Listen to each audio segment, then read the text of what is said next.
Dawkins is so popular because people are so unsophisticated in their thinking. I am just appalled, honestly, when I read the stuff that's out there on the internet, how inept and sophomoric people are. I'm afraid that many young people just have never been exposed to good, rigorous argumentation with regard to these matters, and therefore they're taken in by these Dawkins types because they've never really read sophisticated treatments of these problems.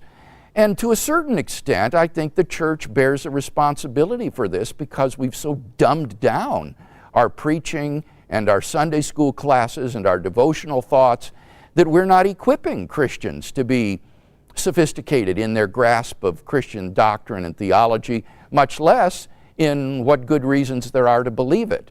But in general, our educational system, I'm afraid, has been terribly dumbed down so that people cannot think logically, they're uninformed, and they're unfamiliar with the sophisticated literature that is out there on these topics, and so they're taken in by this sort of sophomoric material that people like Dawkins and Harris and Hitchens put out.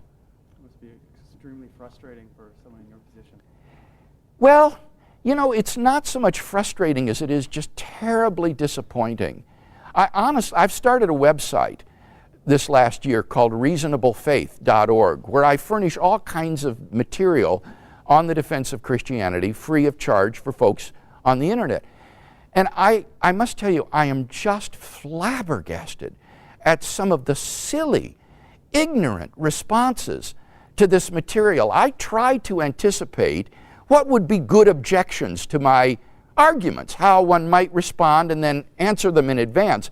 But what I've found is I cannot anticipate the irrational, absurd, ludicrous responses to my arguments that many people think are just devastating knockdown responses, so that it's become just impossible to anticipate some of the responses to these arguments. Let me just give you one example. A key premise in the cosmological argument is whatever begins to exist has a cause. One of the responses that's out there on YouTube and other places on the internet that some people just find devastating, this is so convincing, they say nothing ever begins to exist because everything has material out of which it's constituted, and those atoms and particles existed before the thing did, and so nothing ever begins to exist. The first premise is false. And I think, what is the matter with these people? Have I always existed? Didn't I begin to exist at the moment, say, when my father's sperm and mother's egg came into union? Did I exist before the union of the sperm and the egg? If so, where was I? Who was I? Was I around during the Jurassic Age when the dinosaurs were about? Have I always existed? That is so absurd to think that I never began to exist, even though the material stuff out of which I've made existed before me.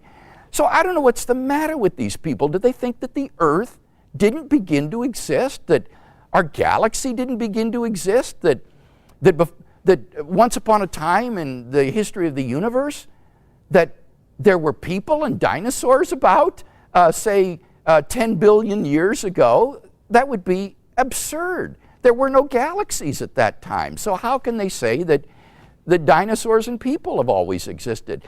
It's just irrational. And yet people think that that refutes the premise that whatever begins to exist has a cause, when it doesn't do so at all. So I'm just utterly bewildered at how